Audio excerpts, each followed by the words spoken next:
Muy buenos días y bienvenidos al webinar de Cel Solar.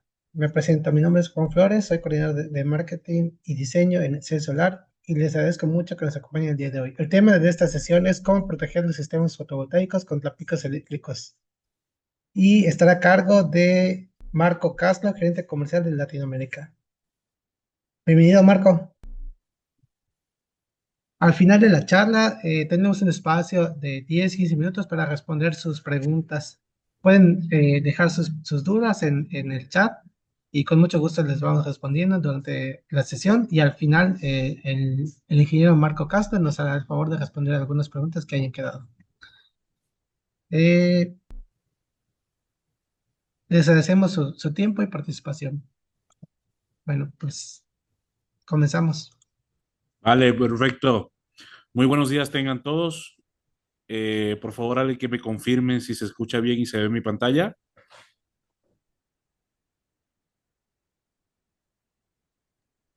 Todo bien, Marco, te escuchamos bien. Perfecto. Pues nada, comenzamos. Muy buenos días. Como lo dijo el compañero, mi nombre es Marco Castro. Soy el gerente comercial para Latinoamérica de Clamper. Y el día de hoy vamos a trabajar de la mano de nuestro distribuidor número uno en México, Excel Solar. Y vamos a platicar un poco sobre cómo podemos proteger los sistemas fotovoltaicos contra picos eléctricos. ¿Para qué? Para mantener un ROI o un retorno de inversión atractivo en los proyectos y para sus clientes, ¿vale? Entonces, les comienzo diciendo que eh, básicamente todos estamos embarcados en ese tema de la sustentabilidad, el medio ambiente, ahorro de energía, materiales ecológicos, pero en Clamper y en el grupo nos hacemos una pregunta muy importante y muy relevante, ¿no? ¿De qué me sirve embarcarme en esta sustentabilidad, en estos, para los sistemas que son esenciales para día a día para nosotros, si no lo estamos protegiendo? Y la primera pregunta que se generaría es, ¿protegerlos de qué? Bueno, en un momento vamos a ver lo que debemos nosotros proteger específicamente a los sistemas fotovoltaicos para evitar que esto tenga una afectación en nuestro día a día, ¿no? Y porque si no los protegemos, básicamente vamos a generar una gran cantidad de chatarra tecnológica.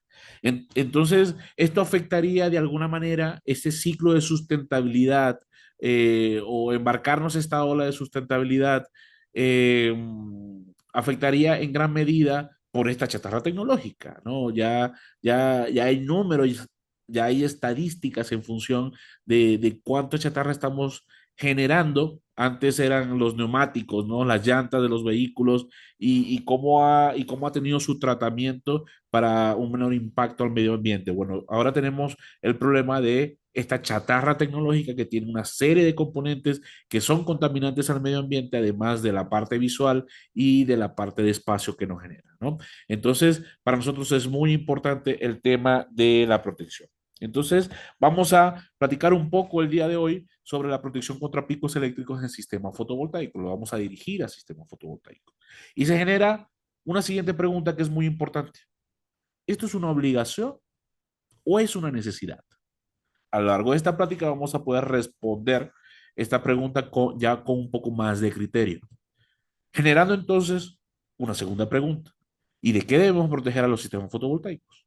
Ahí hay cinco aspectos del cual tenemos que tener mucho cuidado. Uno de ellos es el diseño inapropiado de un sistema fotovoltaico, la tecnología de baja eficiencia, seguridad eficiente, daños por sobrecarga y la extensión del ROI. Este último es muy importante, la extensión del ROI, el retorno de inversión o el payback. Todavía los sistemas fotovoltaicos, además de un atractivo para mantener un tratamiento amigable con el medio ambiente, desde el punto de vista financiero, yo necesito saber en qué punto o en qué rango yo voy a amortizar mi inversión y ya comienzo a tener utilidad, menos obviamente los gastos operativos y los gastos de mantenimiento, y a esto se le conoce como break-even o punto de retorno de inversión. ¿Vale? Pero el día de hoy, de los cinco aspectos que debemos proteger a los sistemas fotovoltaicos, nos vamos a concentrar en daños por sobrecargas, ¿vale? Y se genera entonces Otra pregunta, ¿pero por qué nos tenemos que proteger contra las sobrecargas?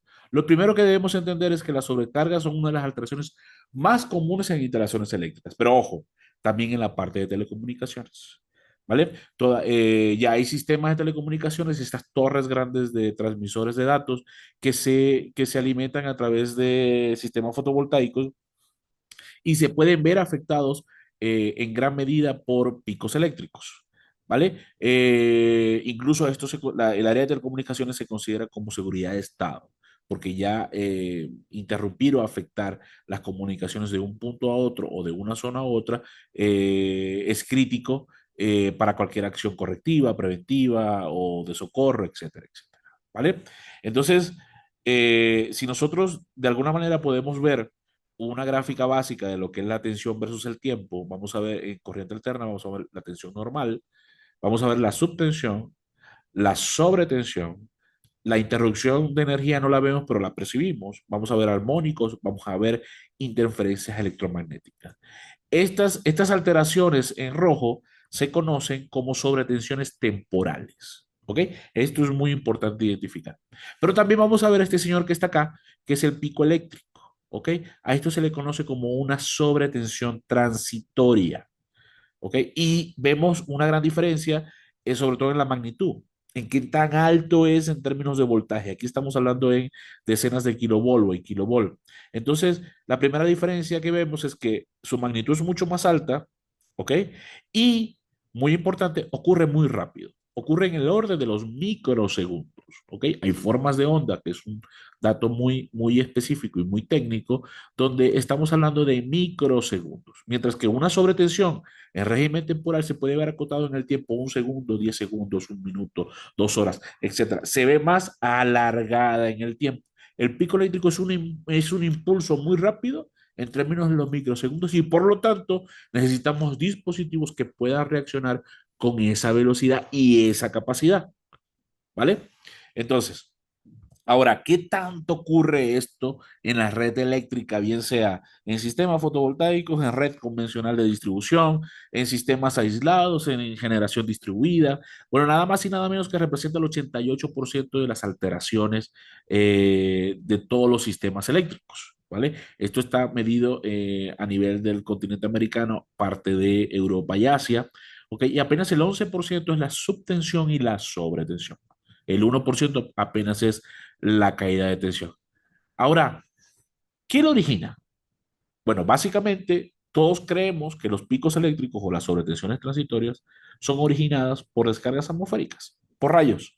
Y eso es cierto, pero apenas representa el 15% de los orígenes, porque hay dos fenómenos más que nos traen, nos ocasionan o nos causan estos picos eléctricos. Uno de ellos es la conmutación de la red, que representa el 5%. ¿Qué es la conmutación de la red?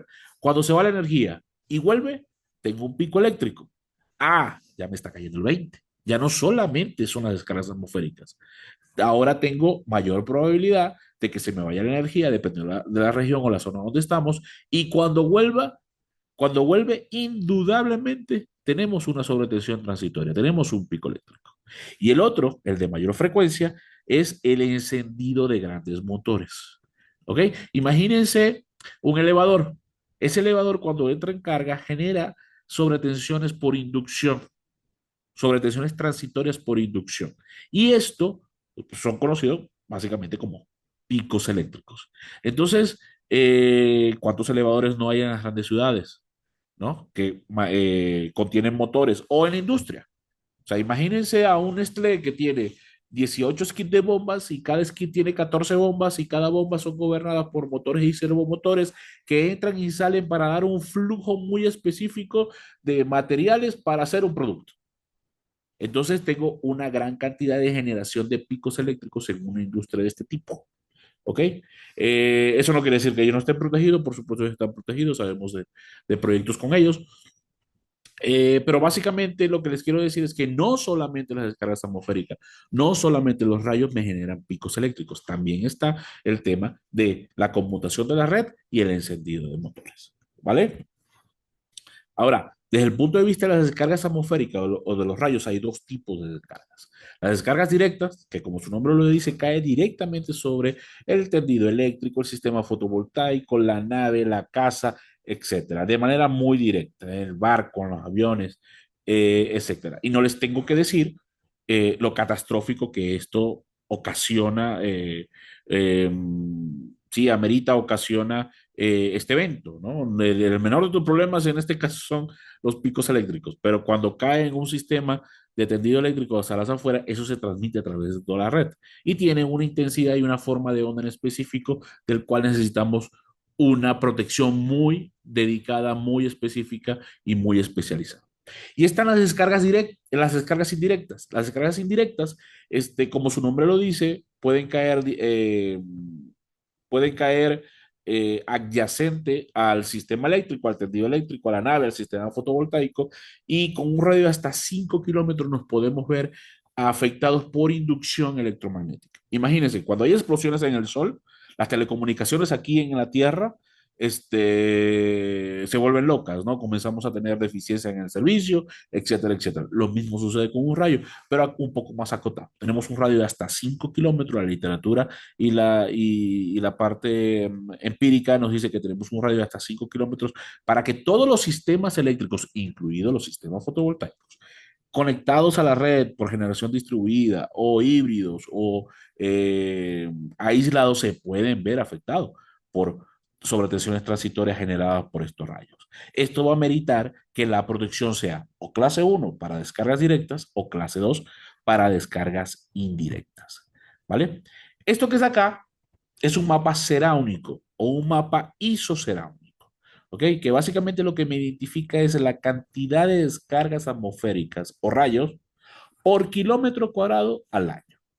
Entre más tirando a rojo, morado, negro, gris, ¿ok?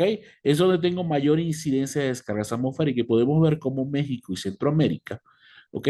Es una de las regiones donde hay mayor incidencia de descargas atmosféricas, ¿ok? Siendo México, por ejemplo, al menos el 60% de su territorio está ávido y con una gran presencia de rayos, ¿vale? Eso no quiere decir, recuerden, que el resto de la zona no tengan picos eléctricos o transitorios. ¿Ok? Ya recordemos que está también la conmutación de la red y el de mayor frecuencia, que es el encendido de motores. ¿Vale? Hay un dato muy importante que dice que por cada grado de incremento de temperatura ambiental se incrementa entre un 10 y un 20% la incidencia de estos rayos, donde la región tropical es la más afectada. ¿Vale?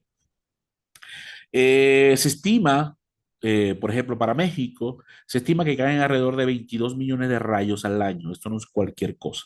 Y esto genera, según empresas de data center o de telecom, de transmisión de datos y concesionarias de energía, que en este caso México es a través de CFE, alrededor de 1.000 millones de dólares en pérdidas. No solamente son las pérdidas de los equipos, de las inversiones, de los proyectos, sino también de las personas, de los animales y, muy importante, del medio ambiente. Estamos dejando a un lado el tema del daño al medio ambiente y lo que eso se puede cuantificar, porque mucho de esto es incuantificable, pero o los costos para las acciones correctivas son muy considerables, y está metido este dato, ¿no? Para México se estima que caen alrededor de 12 descargas por kilómetro cuadrado al año. Por supuesto, Mérida va a tener una cantidad de descarga, una concentración de descarga por kilómetro cuadrado diferente a la de Monterrey o a la de Querétaro o a la de Valle de Bravo, por ejemplo, ¿no? Cada zona tiene un índice ceráunico diferente de acuerdo a la zona, temperatura, humedad, si estamos en costa, si estamos en montaña, frío, calor. Vaya, hay diferentes parámetros que gobiernan este tema. Ahora, muchos me dicen, oye, el menor de tus problemas o el menor de mis problemas, o más bien, ¿qué tanta probabilidad tengo yo de que caiga un rayo de manera directa? O sea, a mí, al avión, al carro, al sistema de paneles, al inversor. Y la verdad que es muy poca. Veamos un ejemplo. Vamos a hacer un ejercicio matemático, vamos a utilizar el índice de descarga promedio de México. Esto puede cambiar, por ejemplo, en Mérida, puede cambiar en Monterrey, como les dije, de 12 descargas por kilómetro cuadrado al año. Y vamos a suponer un área de paneles de 12 por 24 metros. Estos son 284 metros cuadrados. ¿Ok? Eh, Aquí básicamente lo que estamos es calculando la frecuencia entre descarga, o más bien la frecuencia entre rayos. Y me dice que en esa área en específico, la probabilidad de que caiga un rayo es cada 289 años. Y ustedes me van a decir, oye, Marco, pues, ¿qué me estás hablando? O sea, 289 años de seguro esa tecnología ya no existe. Yo no existo. Hay una tecnología nueva. El sistema ya se ha renovado no sé cuántas veces, si es que ya no existe. ¿De qué me estás hablando? 289 años, o sea, va a pasar 7 generaciones y no vamos a ver caer un rayo en específico. Y tienes toda la razón. Ahora, hagamos el mismo ejemplo, pero en vez de que sea una descarga directa, una descarga indirecta. Y ahora no es que no vamos a considerar solamente los 12 por 24 metros del juego de paneles, sino que ahora nos vamos a ir en un radio de 500 metros, ni siquiera 5 kilómetros, 500 metros. ¿Ok? Y cae el rayo en esas adyacencias. Por inducción electromagnética se puede ver afectado ese sistema. Ahora, ¿qué tanto? Veámoslo en términos de tiempo. Utilizamos el mismo índice de descarga, pero miren cómo aumenta exponencialmente el área de influencia. Ahora es un área de influencia, no solamente el de los paneles. Y ahora sí me dice que cada 1.27 meses, o digamos cada mes y medio, yo puedo tener la probabilidad de que ese rayo que cae me afecte el sistema fotovoltaico. No estoy diciendo que lo va a dañar de un solo golpe, pero sí va afectando su rendimiento. ¿Ok? O lo puede dañar de un solo golpe. Entonces, si ustedes le trabajan a un FENSA, a un Nestlé o a Grupo México, a Oxxo, por ejemplo, no sé, le dan crédito al compadre que le está instalando su sistema de 12 paneles en su casa para el aire acondicionado, resulta que no te han terminado de pagar porque mucho de esto es a 30 días, 60, 90 y hasta 120 días y puedes tener un daño por pico eléctrico producto de un rayo que no cayó de manera directa. Entonces ahora sí hace sentido el tema de la protección, ¿vale? Ahora, ¿esto es para qué? Como les dije, para evitar que el retorno de inversión aumente en el tiempo. Entonces imaginemos que tenemos un proyecto a 10 años y ese proyecto tiene un retorno de inversión en 5 años. Esto es una suposición. En realidad los retornos de inversión se estiman. No es que yo hoy como vendedor me levanto y digo, ay, el viento va para allá, hoy le voy a decir a todos mis clientes que tienen un retorno de inversión de 2 años. No es así.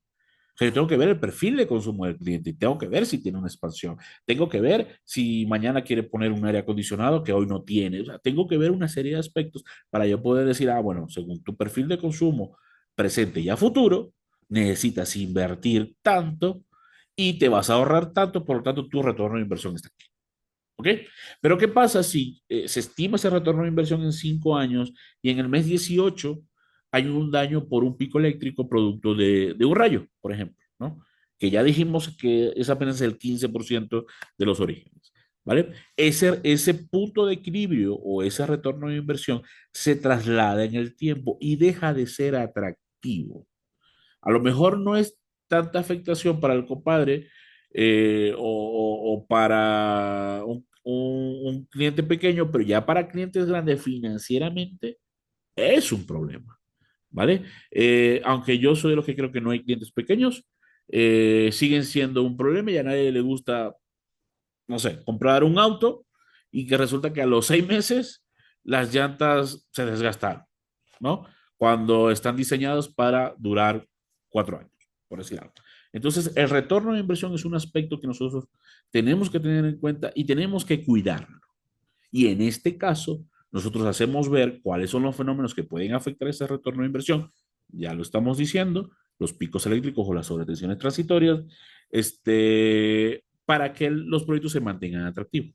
Entonces, la protección me genera básicamente 5 beneficios para mantener ese ROI o ese retorno de inversión atractivo para nuestros clientes. ¿Ok? El primero de ellos ya lo comentamos, el payback. Y el payback me va a afectar directamente a la durabilidad y a la economía del proyecto. A la durabilidad porque un proyecto que yo tenía pensado 10 años a lo mejor va a durar menos. ¿Ok? Y a la economía del proyecto porque para mantener un proyecto a 10 años o a 20 años, ahora yo tengo, para mantenerlo en ese tiempo, ahora yo tengo que invertir dinero por un mantenimiento correctivo o por una acción correctiva, una reparación del MPPT de un inversor o comprar un par, comprar metros de cable porque hubo una sobretensión donde no hubo un canal por donde desviar ese exceso de energía. Entonces me va a afectar obviamente a la economía del proyecto, ¿no? Y está la seguridad que me afecta directamente al confort y la comodidad. Como les dije, está la seguridad que no solamente es de los equipos, de la inversión, también es de las personas, de los animales y del medio ambiente. No podemos dejar a un lado, no podemos perder de vista nuestro objetivo principal, que es ser amigable o colaborar con un medio ambiente sustentable. ¿Ok?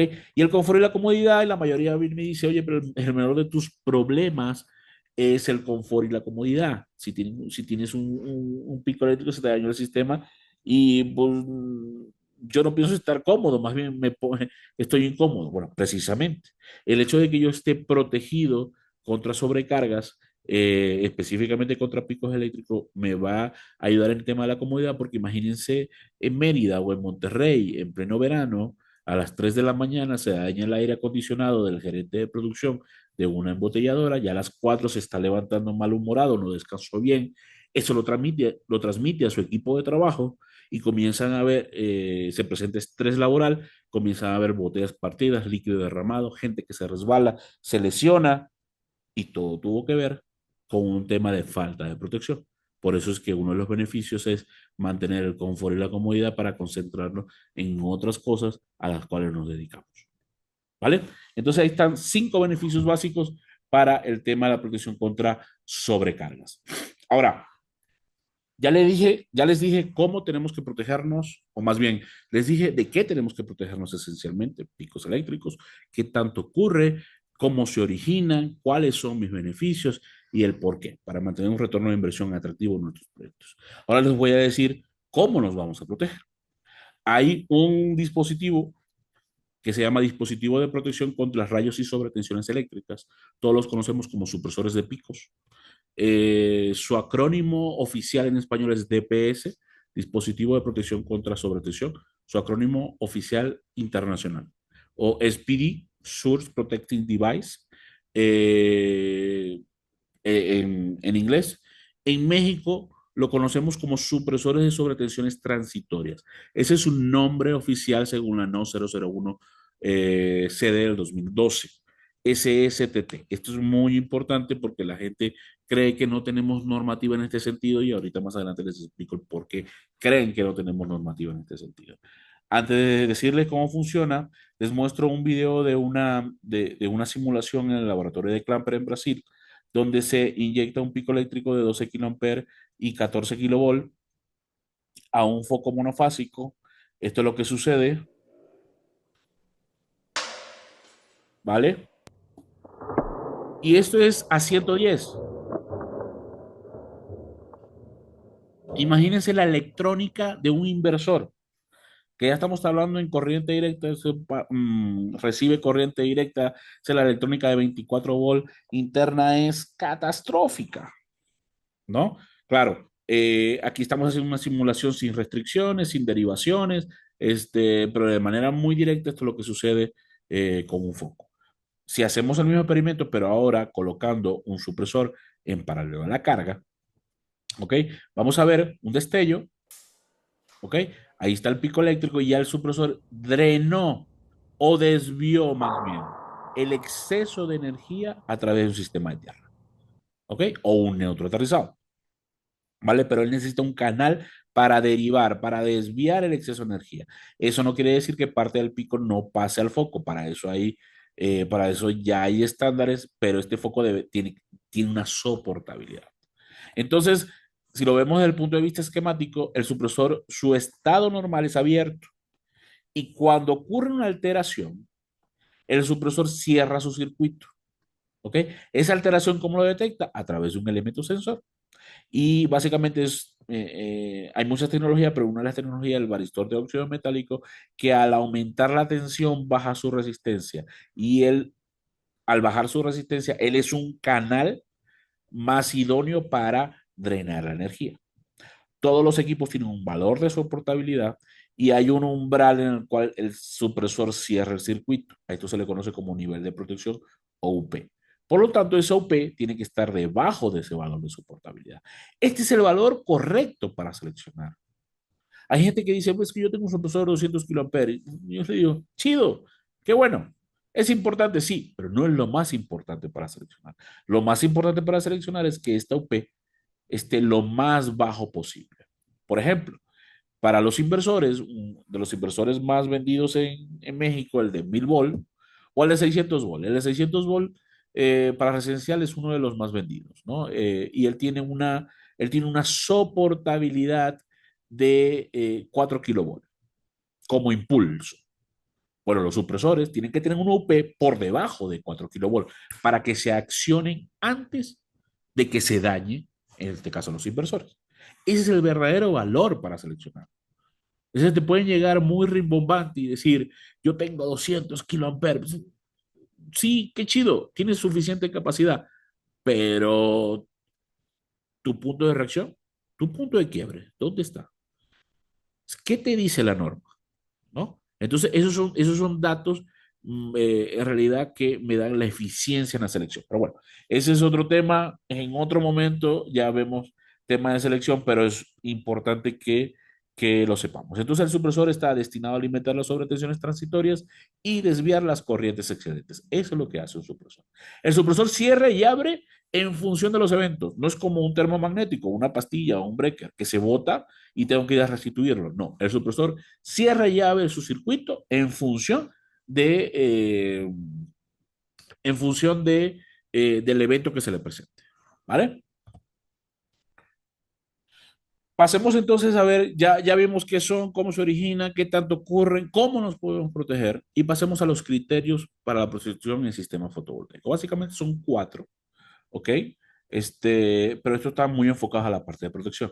El primero de ellos es riesgo de descarga en un sistema de generación distribuida que también se aplica para, en este caso, on-grid, que también se aplica para off-grid e incluso también a los híbridos, donde si yo tengo entre el panel fotovoltaico y el inversor más de 10 metros, tengo que colocar, según la IS 61643-32, tengo que colocar supresores más cerca al panel fotovoltaico y más cerca a la entrada del inversor. ¿Ok?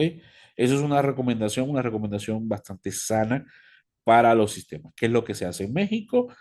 Al menos se debe proteger la salida, perdón, la entrada del inversor en este caso, en el lado de corriente directa. Y para la parte de corriente alterna ocurre exactamente lo mismo, más cerca al inversor y más cerca al tablero de distribución cuando tengo un recorrido de cable de más de 10 metros. ¿Por qué esto?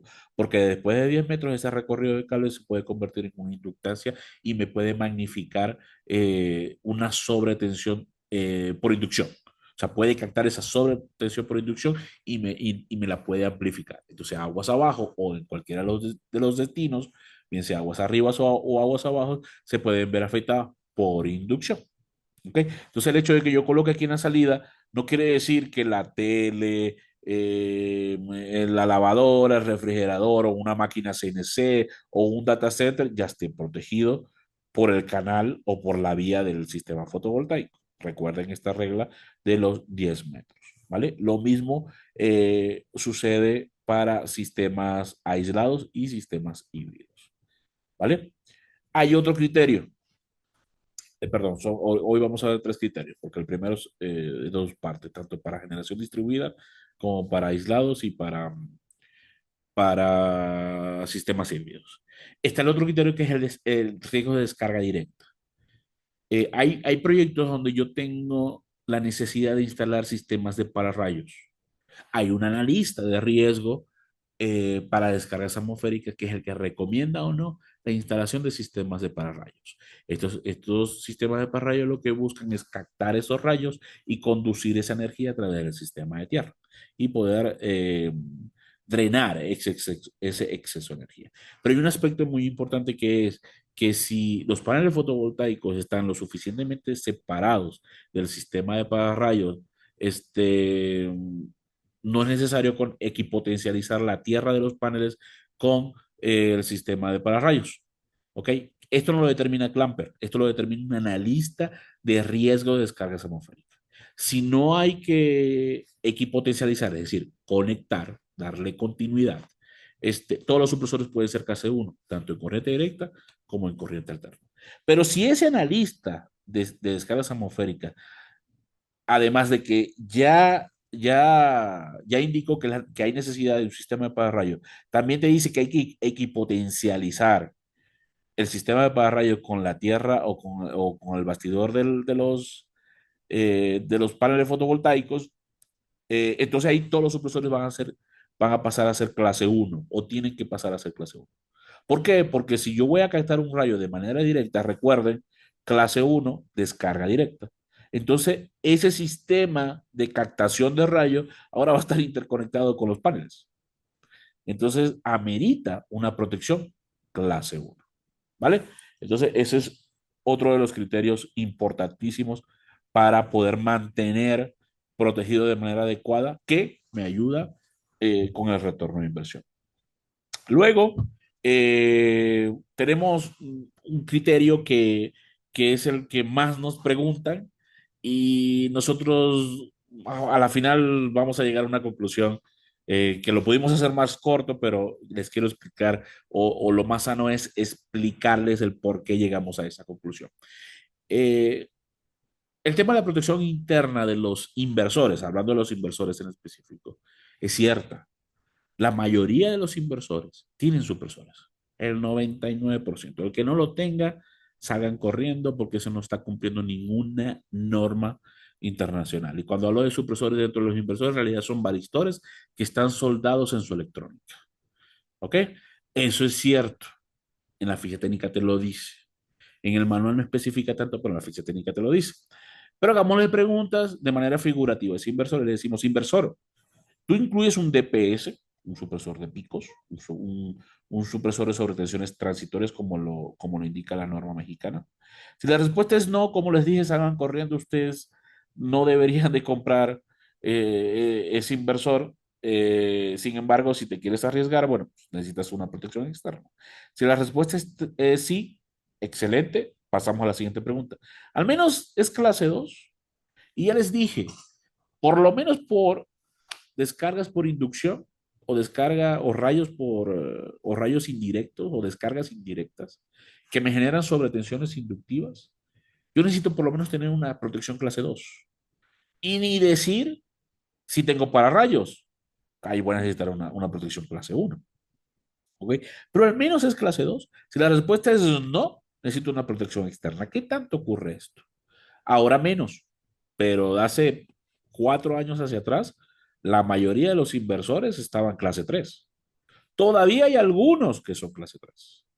Si la respuesta es que no tienen clase 2, sino un clase 3, bueno, necesitas una protección externa. Si la respuesta es sí, muy bien, seguimos a la siguiente pregunta. ¿Avisa al final de la vida útil? Aquí, yo creo que la mayoría te avisa a través de un código LED o te dice, no sé, error 3H4. Te vas al manual, error 3H4, falla por sobretensión. Ya tú sabes que hay que cambiar el supresor. Aunque el inversor esté operando, ya tú sabes que el supresor llegó al final de su vida útil y lo tienes que cambiar. Si no te avisa, necesitas una protección externa. Si te avisa, seguimos a la siguiente pregunta. ¿Es reemplazable? Señores, aquí se cae el 98% de los fabricantes de inversores que llegan a México. Yo solamente conozco una marca y no tengo problemas en decirlo que lo hace y es una familia de esa marca, donde yo puedo reemplazar de manera fácil, por lo menos con un técnico, por lo menos con la persona que instaló el sistema. Si lo puede reemplazar el usuario, pues perfecto. O el jefe de mantenimiento, o el operador de mantenimiento, o el dueño de la casa, o el jefe de mantenimiento de Walmart, por ejemplo, ¿no? En ese sentido es la pregunta, ¿es reemplazable? Yo solamente conozco que SMA, en una de sus familias, al menos el supresor es clase 2, indica cuando llega al final de la vida útil y lo puedo reemplazar en una de sus familias, que no es la más familia, no es la familia más económica. Al menos lo que yo sé. Si hay otro, por favor, escríbame Ahora al final le doy mi correo para alimentar mi argumento.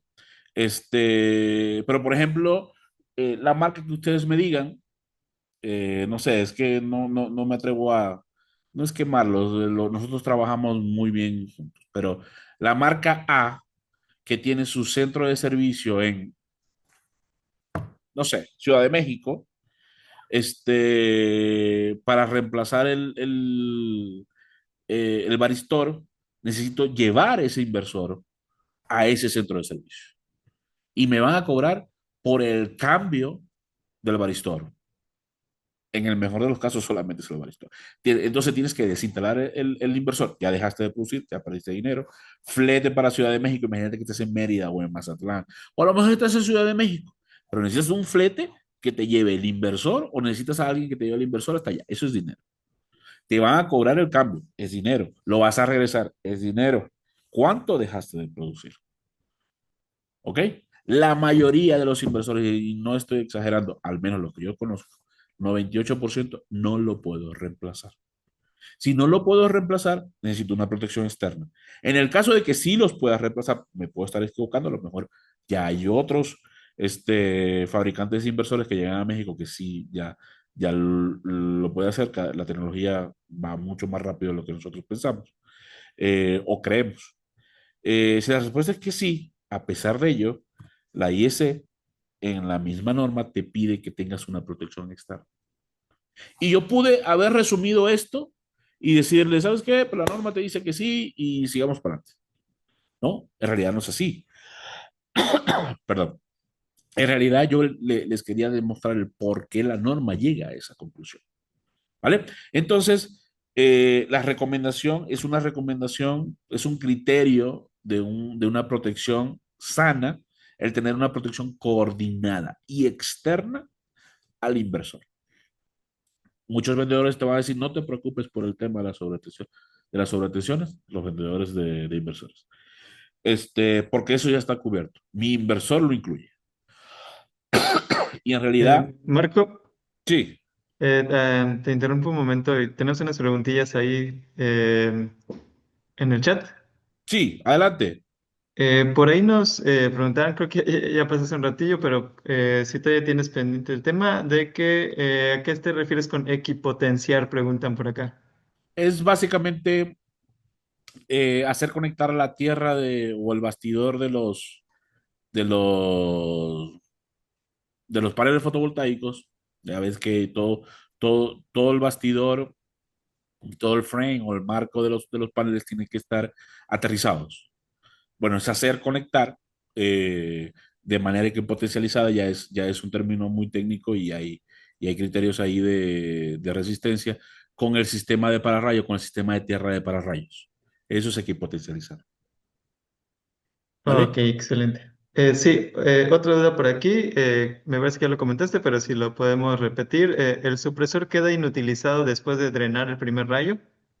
No, no, para nada. Los supresores están diseñados según una norma, según la misma norma 61.643, para soportar al menos 13 disparos de descarga nominal. ¿Qué es esto? Si el supresor tiene una descarga nominal de 20 kiloamperes, él tiene que soportar 13 disparos o 13 impulsos de 20 kiloamperes. ¿Qué es lo que pasa? Que no siempre llegan de 20 kiloamperes.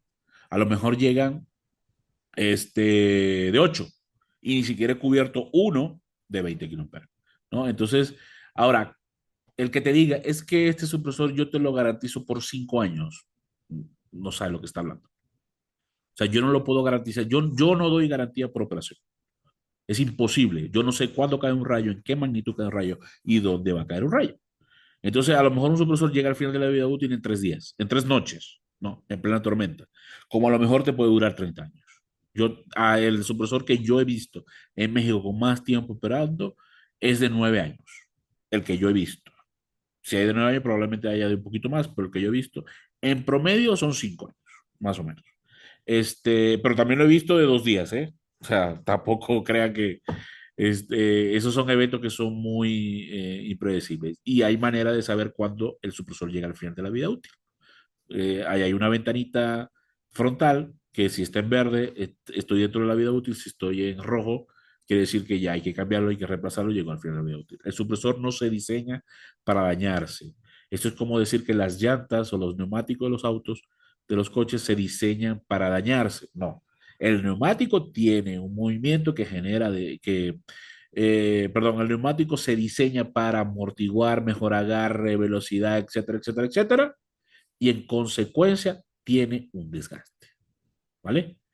Es decir, al igual el supresor tiene un desgaste en función de los impulsos que pueda resistir. En este caso, la norma te dice 13 impulsos, o 13 disparos, o 13 picos en corriente nominal. ¿Vale? Va, va. Si quieres continuamos, hay un par de preguntas pendientes, pero igual las dejamos para el final. Perfecto, perfecto. Entonces, bueno, el tema de la protección coordinada es muy, pero muy importante. ¿Vale? Y ya les expliqué más o menos por qué. La propuesta de valor que trae Clamper es proteger tanto en corriente alterna, perdón, tanto en corriente directa como en corriente alterna. En directa porque por sobretensión por inducción se pueden ver afectado la entrada de los inversores, y por la misma integración, la conexión con la red, tanto por inducción de descargas atmosféricas como por picos eléctricos que vienen de la red, se puede haber afectado la parte de la salida del inversor. Nosotros reconocemos que los inversores traen sus dispositivos de protección contra sobretensiones. ¿Vale? En cuanto a la normativa, está la NOM 001C del 2012, artículo 285, que me habla específicamente de la utilización de los supresores, y el 690 de la protección contra sobretensiones. Si le vas a trabajar a CFE, hay una especificación, y en el 6.10.4, en la especificación G0100-04, dentro de ella está el punto 6.10.4 que me habla de la protección contra sobretensiones, ¿vale? Y cómo hacer la protección. Y luego las dos me dejan la puerta abierta para los que no contemplen las dos, entre la IS hacer, a recomendar el tema de las protecciones. En el artículo 61.643, 61.173 y está el 60.482, ¿vale? Para los que no nos creen que existe una norma, lo que pasa es que la mayoría se va al artículo 690, ¿no? Y el artículo 690 no es todo. Hay que ver artículos previos, o sea, ver artículos 690 y no ver el artículo de los cables, de la capacidad y del calibre y todo lo demás, no estás haciendo nada. Tienes que ver la norma completa e integral. O sea, la norma completa te dice que hay que proteger a las personas y a las propiedades de estos fenómenos. Entre uno de ellos está las descargas eléctricas sobre corriente y sobre tensiones. Lo único que protege a las propiedades de descargas eléctricas y las propiedades entre los sistemas fotovoltaicos, a las propiedades, pues son los supresores, ¿va? Y está todo el alcance de la norma, ¿vale? Y aquí está el artículo 285, supresores de sobretensiones transitorias de 1000 volt o menos. Y te habla tipo 1, tipo 2, tipo 3, cómo me tengo que conectar, está la regla de los 10 metros, etcétera. Entonces, normativa, sí tenemos. Entonces, vuelvo a la misma pregunta. ¿Esto es una obligación o es una necesidad? Ya con esto ustedes eh, pueden tener ya un criterio un poco más basado en la información que les acabamos de proporcionar, perdón. Pero para nosotros esto es tanto una obligación como una necesidad. Nosotros estamos eh, la verdad es que a fuerza en los zapatos, y las obligaciones o las normas o las reglas salen a partir de necesidades. Entonces, para nosotros es un criterio de que tanto lo necesitamos como estamos obligados a utilizarlos. ¿Vale? Para continuar e ir cerrando, les muestro rápidamente quién es Clamper, a partir de la información que ya les dimos. Clamper, nuestro negocio es la protección, a eso nos dedicamos, no hacemos más nada que supresores y algunas integraciones a partir de supresores. ¿Ok? Nuestro ADN es brasileño, nuestra fábrica, nuestra matriz está en Brasil, exactamente en la ciudad de Belo Horizonte. Bueno, más bien en la ciudad de Lago Santa, que está muy cerca de la capital de Minas Gerais, que se llama Belo Horizonte. Líder en el mercado latinoamericano. Para que tengan una idea, nosotros le maquilamos a muchas de las marcas que ustedes ven de supresores en el mercado. Nuestra creación fue en el 91 y en México desde el 2009. Alrededor de 750 empleados, más de 1.100 productos patentados y desarrollados. 53 millones de productos vendidos y 30.000 clientes atendidos. También para que tengan una idea, nosotros pertenecemos ahora al famoso Grupo Legrand. El Grupo Legrand también es dueño de la marca Viticino, ¿ok? Esta marca de apagadores y tomacorrientes y tableros eléctricos de acometida, principal, domótica, etcétera. Este, Legrand, Viticino pertenece también al grupo Legrand y nosotros tenemos una gran colaboración en este momento con Viticino. Además de los 23 países que ya estábamos, pero ya esto se hizo global. Ya nosotros estamos en 142 países, estamos con una alta demanda en los últimos 2 años, que fue cuando se hizo efectivo el tema de la adquisición de parte del grupo. ¿Vale? Estamos en los sectores que ustedes nos digan: industria de telecomunicaciones, iluminación, petróleo y gas, minería, no solamente fotovoltaico, vaya, tenemos en todos los sectores donde hay un conductor metálico por donde pueda pasar una sobretensión o un pico eléctrico, nosotros estamos presentes. ¿Ok? De la línea de productos que nosotros más vendemos y lo hacemos a través de nuestro distribuidor número uno, que es Excel Solar, está la línea de Clamper Solar para corriente directa. Es el supresor más vendido incluso en México y el número uno en ventas es Excel Solar en ese sentido, ¿vale? Y ahí vamos a conseguir supresores. El que vende Excel Solar es de 1000 volt, pero también tenemos opciones en 150, 300, 600, 1000 y hay un desarrollo que ya debe estar listo para enero de 1500 volt clase 1+2. En este caso solamente es clase 2. ¿Vale? Hay otros desarrollos para corriente alterna. Tenemos el supresor solo, que ya lo vende Excel Solar, ¿ok? O tenemos las cajas ya integradas, donde integramos termomagnéticos con supresor como tal. Y esta es una solución que ya está bastante bien desarrollada y solamente yo llego, entrada, salida, tierra, me conecto y chao. Nos vamos y ya dejamos en la parte alterna protegida. ¿Vale? Tenemos de 2 polos hasta 50 amperes, de 3 polos hasta 50 amperes. Hay una versión con medición de energía, ¿ok? Tengo un watímetro y puedo ver cuánta energía me estoy consumiendo, ¿vale? Entonces, básicamente nuestra propuesta de valor está basada en corriente directa y en corriente alterna. Con mucho gusto podemos revisar proyectos porque lo que nosotros buscamos es tener protección tanto en ambos lados, esa es nuestra propuesta de valor. Entonces, en corriente directa, cuando tenemos tormentas, se generan picos eléctricos que me pueden dañar la entrada del inversor. Y cuando estamos en corriente alterna, los picos eléctricos propios de la red y también tormentas que me generan picos eléctricos, me puede dañar la parte de corriente alterna. ¿Vale? Básicamente lo que le decimos a la gente, pues dime qué modelo inversor tienes, nosotros te podemos decir cuál es la protección que necesitas. ¿Vale? Entonces, bueno, hasta aquí la información que le queríamos dar. Esperamos que la plática haya sido de utilidad, sobre todo de utilidad para lo que ustedes hacen. Y estoy abierto a preguntas, comentarios y sugerencias. Excelente, Marco. Bueno, pues vamos a responder las preguntas que ya nos hicieron en el chat. Tenemos unas 7 preguntas. A lo mejor llegan algunas más. Por aquí nos preguntan que en la parte de DC, ¿dónde se debe conectar el supresor? ¿Está junto al inversor en paralelo con el ITM, del lado de los paneles o del lado del inversor? Ok, aquí entra la regla de los 10 metros, que fue el primer criterio que platicamos. Eh, si entre el panel y el inversor no tienes un desarrollo de cable o de cadenas de más o de string de más de 10 metros, colócalo lo más cerca posible al inversor. Si tienes más de 10 metros, que es lo común, debes colocar más cerca a la entrada del inversor y más cerca al último punto de conmutación de esa cadena que te estás trayendo. Si imagínate, tú instalas, no sé, 8 módulos en serie, por decir algo. ¿Ok? Entonces va a llegar un punto donde a partir de esos 8 módulos, tú comienzas un recorrido del string o de la cadena. Desde ahí hasta el inversor. ¿Tienes más de 10 metros? Bueno, debes colocar más cerca al panel y más cerca al inversor.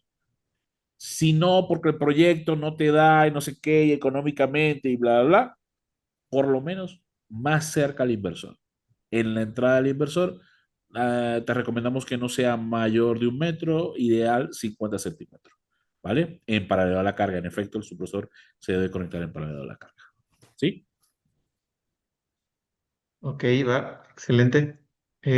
Por aquí otra pregunta. Dice que si la varilla de tierra está al frente de una casa y los paneles están en distancia de 25 metros, ¿se puede considerar una buena tierra llevar el cable de tierra a los paneles por esa distancia? Sí, no tienes ningún problema. Y lo que tienes que cuidar mucho es la resistencia. ¿Ok? Lo ideal, bueno, más bien, lo mínimo, 25 ohms. ¿Ok?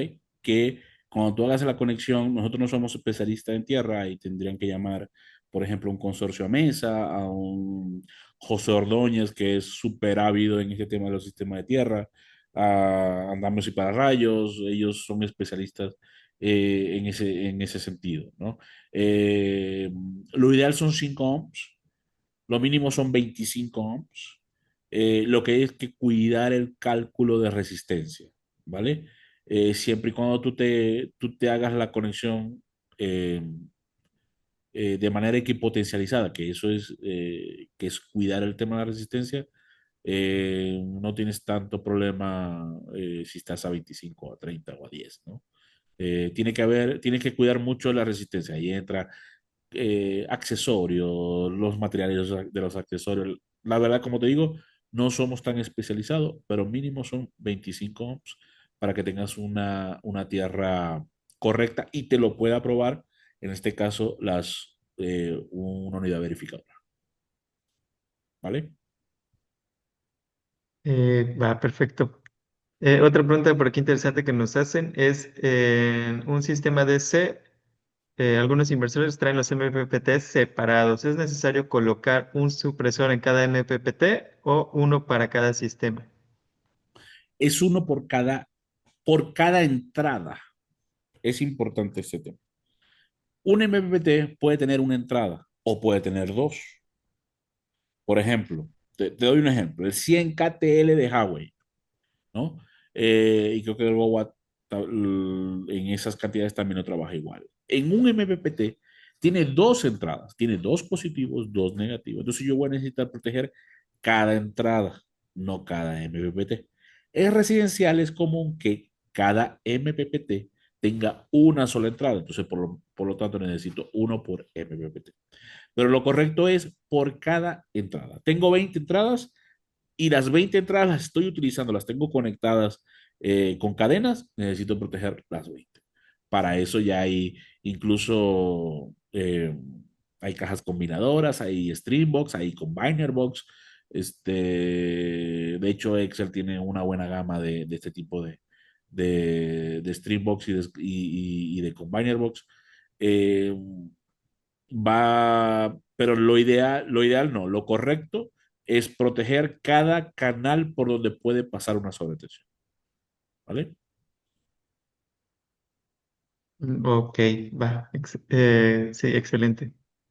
Igual por aquí preguntan que si se tiene un inversor con supresor integrado a 1 metro de los módulos, ¿debe de poner aparte un supresor para la salida de los módulos? A ver, me repito otra vez la pregunta, si tiene un supresor, Un inversor con supresor integrado ok, y está a 1 metro de los módulos. Si debe poner otro supresor para la salida de los módulos. si está a 1 metro, más que para la salida de los módulos, es una protección externa. Estés a 1 metro o a 3 metros, al menos necesitas colocar una protección externa, incluso si el inversor tiene supresor. De hecho, eso fue uno el tercer criterio que platicamos. Ya tienes protegido en cierta forma el inversor. Hay que cuidar que sea al menos clase 2, que sepas cuando llega al final de la vida útil y que lo puedas reemplazar cuando llegue al final de la vida útil. Lo puedas reemplazar de manera fácil, que no tengas un costo adicional más que el reemplazo del cartucho. ¿Ok? Entonces, ahí más bien el criterio es, la respuesta es sí, necesitas una protección externa que te brinde esos tres factores o que te dé esas tres facilidades. Que lo puedas reemplazar, perdón, que sea clase 2 que pueda identificar cuando llega al final de la vida útil y que lo puedas reemplazar. ¿Vale? Va, perfecto, Marco. Por aquí igual nos preguntan, bueno, la presentación las pudiéramos compartir. Sí, claro, por supuesto. Claro que sí. Se las hago llegar y ustedes luego se le envían a la lista de participantes. Excelente. Sí, igual el webinar va a estar publicado, me parece que en 1 o 2 semanas, a lo mucho debemos de tener en el canal de YouTube. También si nos puedes pasar por ahí tus datos de contacto, Marco. Sí, claro. Nosotros todo lo trabajamos a través de nuestro distribuidor máster, que es Excel Solar, excepto bueno, más bien, más que el soporte, damos soporte en ambas direcciones, tanto a los proyectistas, a los distribuidores, el soporte lo podemos ver sin ningún problema. Solo que ya el canal de venta como tal, en este caso, es Excel Solar. Ahí está mi correo electrónico, marco.castro@clamper.com.mx. Ahí me pueden escribir, ahí nos ponemos de acuerdo. Yo generalmente respondo rápido y ya si necesitan hablar conmigo, yo te respondo y ahí en mi firma está mi número de teléfono. ¿Vale? Va, excelente. Igual terminamos rápido con las preguntas, quedan un par por ahí. Por ahí nos preguntan que en el sistema DC es necesario colocar en el lado positivo y negativo o solo positivo. En ambos, en ambos. A ver, eh, la sobretensión, él va a buscar el canal más que tenga menor resistencia para drenarse, ¿ok? Para conducirse, ¿no? Entonces, para él es independiente si es positivo o negativo. Él lo que está buscando es que tenga la menor resistencia. Es como el agua o el aire comprimido. Si yo lo someto a una retención, él va a buscar la manera de cómo escaparse. Lo mismo pasa con la sobretensión.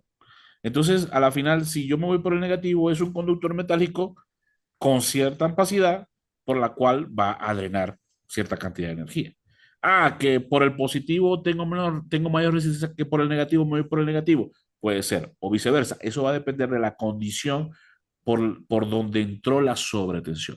Entonces, como eso tú no lo sabes porque es tan predecible como descargas atmosféricas o inducción electromagnética, que tampoco lo puedes controlar, ahí tienes que ver la protección tanto en el positivo como en el negativo. El supresor tiene protección que se conecta tanto en el positivo como en el negativo. Y además de eso, nuestro supresor tiene la ventaja.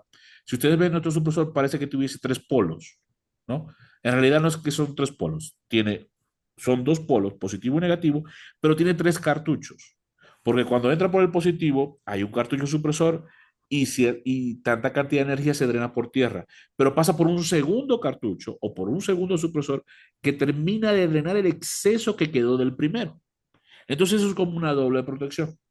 A diferencia de los dos polos, tenemos competidores que ya después lo entendieron y sacaron el de tres cartuchos, digamos.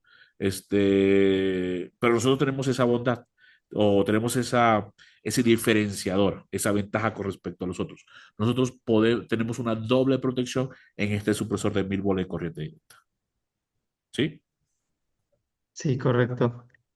Y bueno, ya para finalizar, la última pregunta, nos preguntan que en el sistema fotovoltaico del lado DC, ¿qué se considera la carga, los paneles o el inversor?